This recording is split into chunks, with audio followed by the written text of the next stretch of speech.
Hey, you've been late lately. What's been going on? I've been stopping by my parents' house. It seems like my dad isn't feeling well. Then my husband scoffed and said something unbelievable. Are you really meeting some guy? Yes, I am meeting someone, just like you said. What? Well, my dad is a man, isn't he? Are you mocking me? I thought I might have gone too far, but considering everything up to now, this was nothing. I thought, actually, you're the one who's been seeing other women. I decided not to voice it out loud, but my husband seemed unsatisfied with my response. Hey, don't joke around.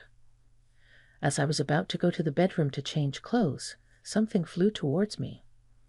When I turned around, even though I realized what was happening, my body couldn't move an inch. Damn, it didn't hit.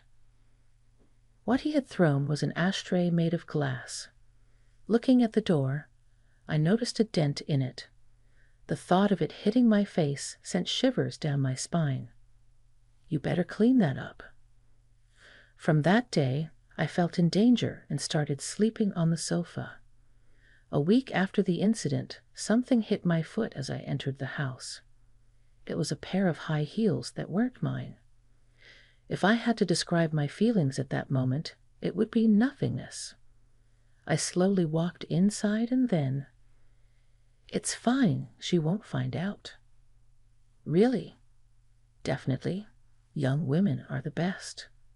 Not like that old hack. I could hear voices from the bedroom. I quietly approached the door to listen. Hey, isn't it a bit too intense today? Not at all. I couldn't show this side of me to your wife. They were in the midst of an affair. I took out my smartphone and started recording their conversation. The old me would have lost myself in anger, but now I was fully aware of my position. My husband didn't know that I was the president of a company with total assets of $25 million.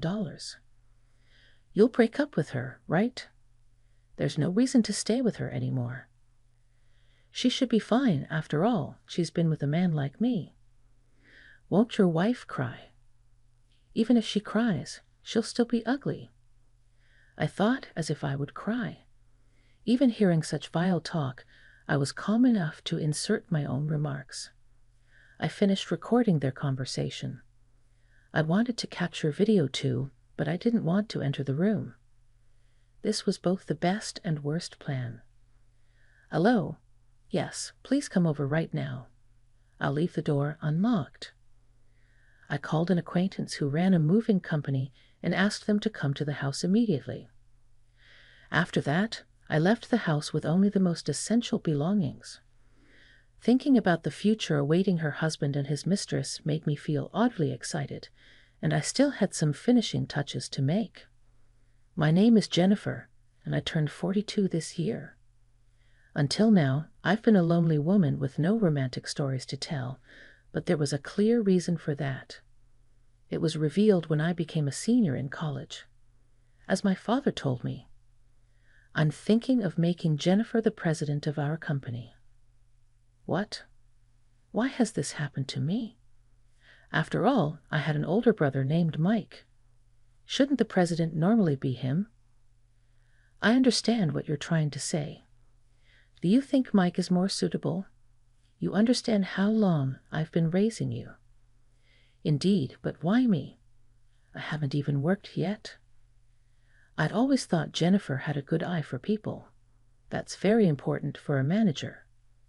So that's why, brother, I realized the unpleasant truth about myself. Did you realize Mike can work, but he doesn't have a good eye for people? Then my brother entered the living room. Sorry about that. I don't really have a good eye for people. Were you here? I've been listening to the conversation from the start. My brother has had various episodes since high school. Being the son of a businessman, he was adored by those around him.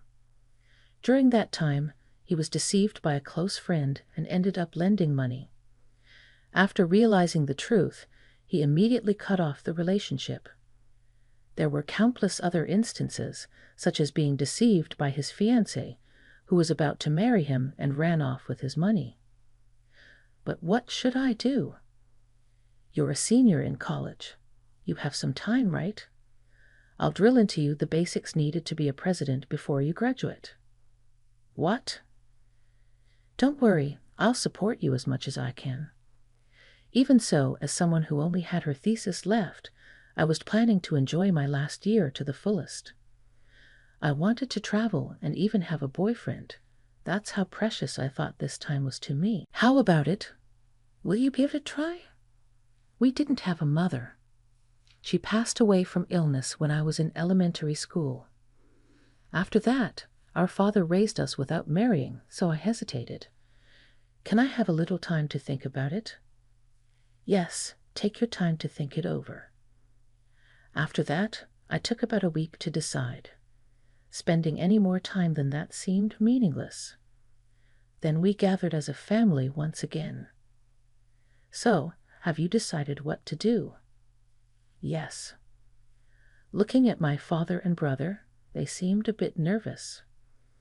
I'll try my best as a business owner. Is that so? Are you sure you won't regret it? I won't. I'd already decided. Understood, but it's going to be tough from here on out. I nodded. Then the hard days began. First, I crammed my head with basic information about my father's company and its competitors. Moreover, my brother conducted regular tests to check what I had learned. Before I knew it, a year had passed. I joined the company as a secretary upon graduation and learned the work and mindset of a president alongside my father every day. Before I knew it, I was in my mid-30s and finally took over as president. It's going to be tough, but you'll be fine, Jennifer. What about you, Dad? What will you do now? I'll technically become the chairman, but I'm thinking of taking it easy for a while. He had been working nonstop until now. I wanted him to live freely in the future. My originally talented brother became the executive vice president and supported me. Having my brother nearby was reassuring. The company's performance improved year by year, and work was going smoothly. I thought, I guess I'll just keep working like this. I turned 42. From this age, I began to strongly consider marriage. However, there were no such encounters for me. The only time I had a boyfriend was in high school, and that too ended after just 6 months. Feeling conflicted, I often went to a cafe where I liked to think alone. There, I made a somewhat fateful encounter. I thought, when it comes to times like this, it's best to read a favorite book. When I want to calm my mind, I read my favorite book. I've liked a certain author since my student days and favored his books. As usual, I sat at the counter and immersed myself in reading with a cup of coffee in hand. About an hour later, when I was about to leave. That book, huh? The man sitting next to me took out a book that was one of my all-time favorites. Excuse me, I also love that book. Is that so? I've recently gotten hooked on this author. We talked a bit about the book. I wanted to talk more, but since I had another appointment, I left the cafe. This was my encounter with Keith, who would later become my husband. I thought, he's about my age, isn't he? I felt a surge of desire to talk more, perhaps because I had never had such a conversation before. It felt like finding a truly valuable comrade. I made time to go to that cafe. Thank you for the other day. Hello, I'm embarrassed that I spoke so freely. Not at all. I found it very interesting. Is it okay if I sit next to you? Yes, please do. From then on, we met at the cafe almost every week. At that time, I didn't have feelings of wanting to date him. I was simply happy to talk about things I liked. As we met more and more, I got to know about Keith. I see, the reason is my ex-wife's infidelity. Embarrassing but true. That's not embarrassing at all. Keith was 43 and divorced. Embarrassed about my unmarried status, I lied, saying I was also divorced just like him. As a result, we found more things in common. It was about 3 months after we met that we made love for the first time. I'll take responsibility for this. Huh. Responsibility? Shall we live together? You mean? And so I decided to move in with him. Since I wasn't used to such things, I left it all to Keith. Having lived at my father's house all this time, I reported this to him. Has spring finally come for Jennifer too? Don't tease me. I'm actually happy about it. At this time, I honestly told him that I had falsely claimed to be divorced. It's a lie you made up. If you don't want it to come out, keep it hidden. Have that much resolve. And what do you mean? I trust that Jennifer has a good judgment of people, but there might be those who try to use your current situation. Keep it hidden until you can truly trust someone. You mean I should figure it out? That's what I did when I married your mother. It was the first time I heard this, but I decided to follow my father's advice. Thus began my cohabitation with Keith. But soon I would learn the importance of my father's words firsthand. The move was handled by an old friend, and our cohabitation life started. Just the thought of living and sharing meals with someone of the opposite sex, other than family, made me nervous. I thought, can I really handle the household chores properly? Having worked all the time until now, my anxieties were endless. However, seeing Keith's smile made it impossible to complain. By the way, what kind of work do you do, Jennifer? I do something like a secretary at a friend's company. A secretary? That's impressive. It just so happened there was an opening. Having decided to keep it hidden until the right time, half measures were the worst possible approach. Thanks to Keith, the life that followed became very enjoyable. He even smiled at my inexperienced attempts at housework at first. His broad-mindedness helped me, but at the same time, it made me realize just how incompetent I was at anything other than my job. I thought, I can't believe I'm this useless. At first, Keith laughed it off, but after about a month, his smiles gradually became less frequent.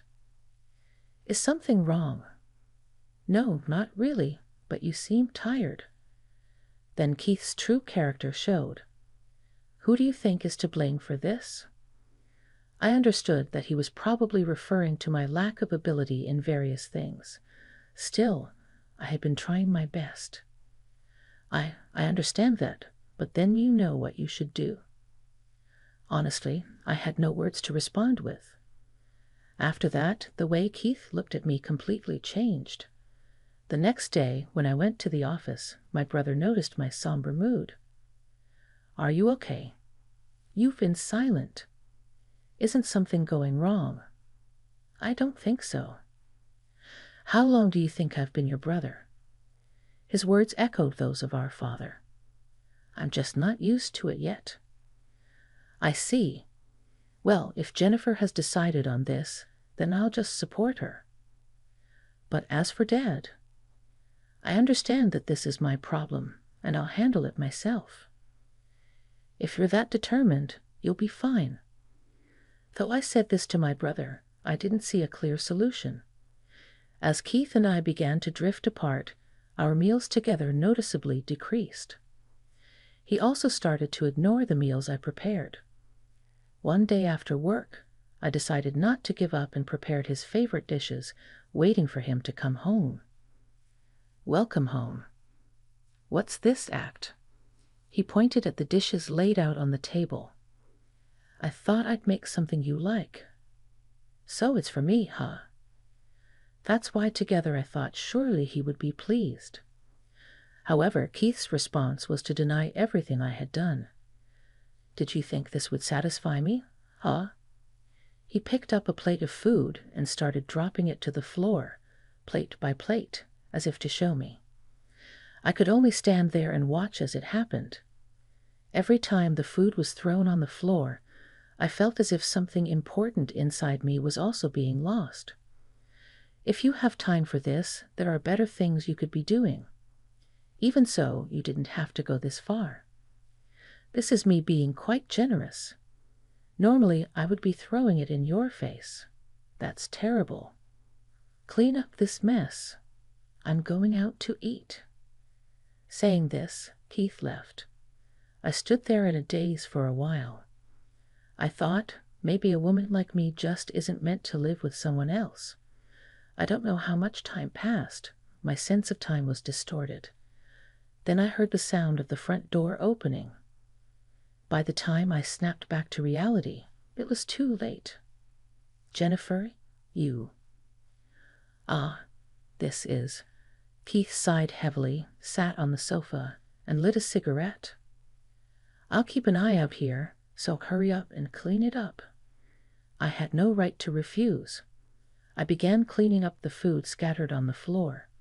Meanwhile, Keith watched my every move as if he were supervising me. "Can't you move any faster? It'll be morning at this rate." "I'll do it right away." I could never show this side of myself to my father or brother. No one could imagine that the president of the company where I work would do such things. It was almost over. Just when I was about to wipe the floor, Keith crouched beside me, cigarette in hand. "Jennifer, do you want to marry me?" "What?" Suddenly, answer the question. What would happen if I said yes? If we got married and this kind of life continued, what would become of me?" As I hesitated to answer, he said, "Not answering means you really want to stay with me, huh?" "Right, right." While saying this, he blew cigarette smoke in my face. I started coughing. "Stop that." "Huh? What was that?" "I can't hear you. This is your punishment. So if you do things properly from now on, I won't have to do this." "I really don't want to do this." He covered his eyes with his hand as if he were crying. From that moment, my mind went completely blank whenever I was with Keith. "You understand, right? To me, Jennifer, you're irreplaceable." Those words made me feel saved, but it also meant that I was even more trapped. From then on, every day was just about waiting for time to pass. Only when I was working could I forget about Keith. A week passed. By this time, I had stopped preparing meals as usual.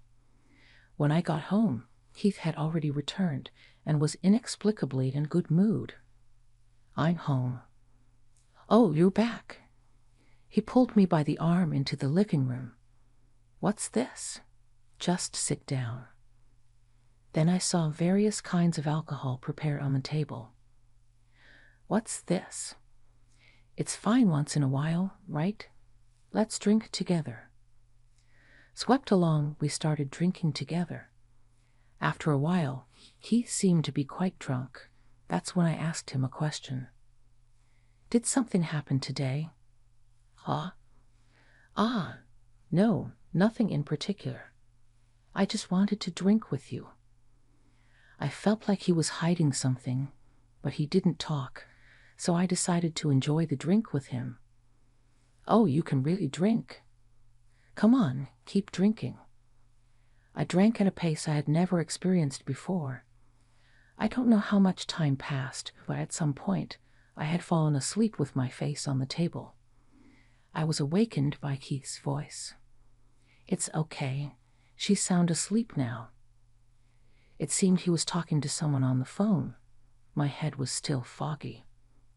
"Besides, today is a special day." Talk to you tomorrow." I couldn't tell what he was talking about. I tried to speak to Keith, but no voice came out. I was sucked back into a dream. The next day, Keith started coming home late. This had happened before, but this time it was different. He also smelled faintly of floral perfume. "Sorry, but I'm going to bed. Clean this up for me." Saying that, he threw his jacket and bag at me. I managed to catch them, and he went straight to the bedroom. As I sighed and went to put the jacket in a closet, something fell out of the pocket. When I checked, it was a receipt from a hotel. I thought, so that's what it was. The recent lateness was due to this. Of course, I felt angry, but more than that, I despised my own pathetic state. To think that until now, I hadn't noticed something like this. From then on, Heath no longer showed any restraint towards me. I decided to keep the receipt I found well stored. I thought it might come in handy later. Sorry, but I'm going back to my hometown tomorrow. Tomorrow? Yeah, you stay home and take care of things. Understood? It was just before Keith was about to return to his parents' home. Keith's phone started ringing. Looks like you're getting a call. I see. Keith grabbed his phone and rushed to the bedroom as if escaping. Then I'll be going too. It was when I arrived in front of the elevator to leave for work as usual. I realized I had forgotten my pass and returned home. Then I heard Keith's laughter. Peeking into the living room, it seemed he was talking about me. I know. I'm about to head out. Just wait a bit longer. I wanted to see you too. Couldn't travel because she was around. I thought, travel. Could it be? I should have done this from the start. She's so dumb, she didn't even bring it up. What? That I should have never married. I had heard enough. Unable to stand it any longer, I confronted Keith. What did you just say? Sorry, I have to call them back. What about marriage? Can you explain that? Didn't I ask if you wanted to get married? You didn't answer, so I went ahead and decided for us. You can't just decide that on your own. On my own? We can't keep going like this forever.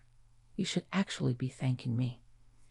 What is the right thing to say in this situation? Besides, you were lying, right? Lying about what? About being divorced. That was a lie, wasn't it? It felt like my heart was being squeezed. I've always thought something was off. For someone who was supposedly married, everything about you was just too sloppy. Do you think you have the right to criticize me? That lie I told to hide my true self turned out to be a mistake. See, so don't even think about challenging me. I was now vulnerable in the worst possible way. If this got out, it could affect not just me but also my family and my job. I thought maybe I should have stayed alone after all. Besides, aren't you supposed to be working? I looked at the clock and realized I had wasted a lot of time. I quickly left the house, arriving at the station. I realized I had forgotten my past despite going back for it. It really wasn't my day. I felt like I had forgotten something else, but I decided to focus on work as if waiting for me, more misfortunes continued. One Saturday, I received a panicked call from my brother. Come to the hospital right now. Dad collapsed at home. I immediately went to the hospital. I was told about my brother, who was waiting in front of the hospital room, visibly unsettled. Jennifer, what happened? The doctor says, it seems to be a stroke. It's not urgent right now. A stroke? We entered the hospital room together. Dad, I've caused you trouble. He appeared surprisingly lively. How are you feeling? I'm quite well now, but they said it was a stroke. He's been overdoing it a bit, probably nature's way of telling him to rest. But well, perhaps I am partly to blame for putting him in this situation. Mike is right. Take this chance to rest. We'll manage the company. Leave it to me. All right, I'll take you up on that offer. My father could dissolve the clot within 4, so he was able to leave the hospital relatively soon, although my brother would look after him at home. I decided to visit regularly. That was when it happened. Hey, you've been late lately. What have you been up to? I've been stopping by my parents' house. It seems like my dad isn't feeling well. Then Keith scoffed and said something unbelievable. Are you really meeting some guy? Yes, I am meeting someone, just like you said. What? Well, my dad is a man too, isn't he? Are you mocking me? I thought I might have gone too far, but considering everything up to now, this was mild. I thought, actually, it's you who's been seeing other women. I decided not to start trouble by saying it out loud. However, my husband seemed unsatisfied with my response. Hey, don't joke around. It was when I was heading to the bedroom to change clothes, I was called back, and as I turned around, I could see something flying towards me. Even though I understood what was happening, my body couldn't move. Damn it, didn't hit. What he had thrown was an ashtray made of glass. Looking at the door, I noticed a dent in it. The thought of it hitting my face sent shivers down my spine. You better clean that up. From that day, I felt endangered and started sleeping on the sofa. It was a week after this incident. I had told Keith that I would be going back to my parents' house that day. When my plans changed and I returned home early, something hit my foot. It was a pair of high heels that weren't mine. If I were to describe my current emotions, it would be nothingness. I slowly entered inside. Then it's okay. She won't find out. Really, young women are the best, not like that old hag. Voices could be heard from the bedroom. I quietly approached the door to listen in. Hey, isn't it a bit too intense today? Not at all. I couldn't show this side of me to your wife. They were in the midst of an affair. I took out my smartphone and started recording their conversation. The old me would have lost myself in anger, but now I was fully aware of my position. My husband didn't know that I was the president of a company with a total asset of $25 million. You'll break up with her, right? Yeah, there's no reason to stay with her anymore. She should be fine after all. She's been with a man like me.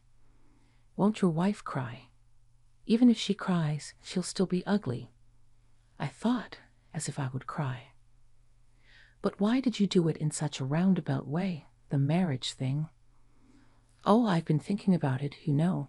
She wears really nice things. I guessed. Hearing Keith's words made my heart skip a beat. Moreover, his guess was not wrong, but I didn't think it would work out so smoothly. Even hearing such vile talk, I was calm enough to insert my own remarks. I finished recording their conversation. I wanted to capture video too, but I didn't want to enter the room.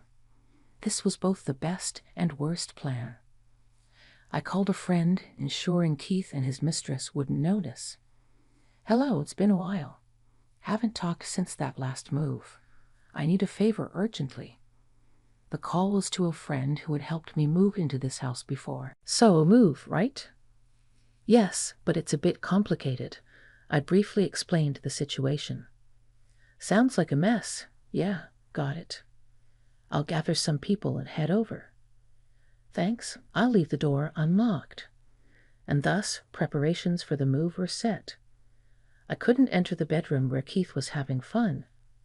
For now, I packed what I could take in a bag and left the house. My destination was my parents' home. Huh? Did you forget something? No, I told my brother everything that had happened. Why did you keep quiet about all this? Sorry, there's been too much going on. And he's still at the house now, right? Yeah, thinking about the future. Awaiting Keith and his mistress somehow made me feel excited. Then a video call came from my friend. Everything's ready here. Get it. Let's get started. Before leaving, I had asked my friend to live stream the moving process. What's about to start? Just watch. My friend, greeted by other employees, enters the house. They begin moving out whatever seems portable. I wonder if they will notice. It seems like they haven't noticed at all. They seem to be really into it. Maybe head to the bedroom now. Then my friend boldly opens the door. On the smartphone screen, Keith and his mistress are clearly visible in their naked glory. What are you guys doing here? How did you get in? We're the movers your wife hired us. Moving? What is she thinking? What should we do now? Just get out. Through the phone screen, I addressed Keith. Shouldn't you be the ones leaving? Jennifer, is that you? A scumbag like you should get out. Take that woman with you. Do whatever you want. I thought about leaving it at that, but then had another good idea. If you dislike it so much, why don't you and that woman come here? I'd welcome you. What? I'm at my parents' house right now. I gave Keith the address of my parents' house. You've got guts. I'll be there right away. He quickly dressed and stormed out of the house. He really is something. So, what about the move? Proceed as planned, please. Understood. Soon after, Keith and his companion arrived. I see you really came. Come on in. Wait, is this really your parents' house? Yes, it is, so I was right after all. I led Keith into the living room where my father and brother were waiting. So you're the infamous Keith, I blurted out immediately. I'm divorcing you. I don't care, that'll involve compensation. Keith begins to laugh. Don't worry, compensation is easy for me. Actually, I could claim compensation since she deceived me. You think that's possible? Is this man stupid? What's with Jennifer anyway? My brother, now infuriated by Keith's demeanor, steps in. Hey, a lowlife like you doesn't deserve to speak here. Huh, what's with Jennifer anyway? I showed Keith a magazine. Look at the page with the post-it. It was an article from an interview I had once given. It detailed how I was the president of a company with a total asset of $25 million. You were a president. He laughs even louder than before. Then compensation is nothing. What does that mean? When couples divorce, there's something called division of assets. That means I can take a good chunk of money from her. Seriously, that's amazing. But that was not going to happen, or rather, it couldn't happen. Sorry, but that's not possible. Do you even remember how we became a couple? I submitted the marriage registration, and you did it without telling me. Didn't you know about the crime you committed? It's called forgery of a private document. That makes you a criminal. What? It's pretty obvious if you think about it. If I file a claim, the marriage is void. That means your plan is meaningless. Keith stood there looking like a puppet with its strings cut. The mistress beside him called out desperately, but he didn't respond. Just call the police already. Let's do that. My brother called the police, and after explaining the situation, they took Keith away voluntarily. The look on his face as he left was more entertaining than anything I'd ever seen before. Keith and his mistress are truly facing tough times now. It feels so liberating that all my previous worries now seem foolish. Later, Keith was prosecuted based on the audio evidence I had submitted. Since it was his first offense, he was given a suspended sentence. However, that doesn't change the fact that he committed a crime. I wonder how he feels now. I decided to contact Keith on my own. Jennifer, yes, I was wondering how you're doing. Thanks to you. My life is a mess. Well, now you have a criminal record. By the way, are you still with your mistress? Well, yeah. Then this might be good timing, huh? Actually, I'm consulting with my acquaintance at your company about your affair. What for? You don't need to do that. You've already given me enough revenge, haven't you? I just want to make sure you both suffer a bit. Are you the devil? If I weren't, I couldn't manage being a president. Good luck. Since then, Keith's life has been hell. His company found out he lied about taking time off, and additionally, he was fired for his crime. His mistress has been working from morning till night just to support him. You've had it tough too. It's so embarrassing that it turned out like this. So you also lacked judgment in your personal life, just like me. Guess it's in our blood. Wait, but Dad, I was just lucky with that, my father laughed. Now I'm living at home, struggling daily as a president. Oh, and the belongings I had my friend move, I only had the essentials brought to my home, and all of Keith's things were sent to a recycling shop. Another day in the life of a president begins today. For some reason, the sky seems whiter than usual.